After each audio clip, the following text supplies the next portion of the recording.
ఈ రోజు నాకు చాలా ఆనందంగా ఉంది.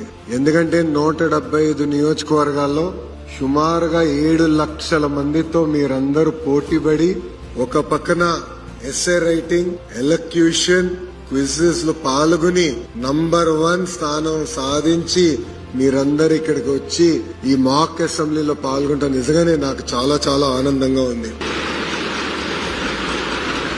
ఈ మాక్ అసెంబ్లీ అనేది ఒక ఉదాహరణ.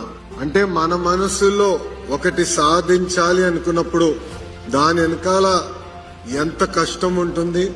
ఇక్కడ ఈ వేదిక మీద పెద్దలందరినీ నేను కన్విన్స్ చేసాల్సి వచ్చింది.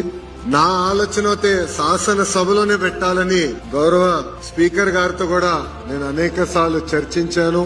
అప్పుడు ఆయన పార్లమెంట్ ప్రాక్టీసెస్ రూల్ బుక్ తీసుకొచ్చి అసెంబ్లీలో పెట్టలేం గానీ అసెంబ్లీ ప్రాంగణంలో పెట్టే బాధ్యత నేను తీసుకుంటానని గౌరవ స్పీకర్ గారు చెప్పారు. అయినా నేను ఒప్పుకోలేదు. ఆయనతో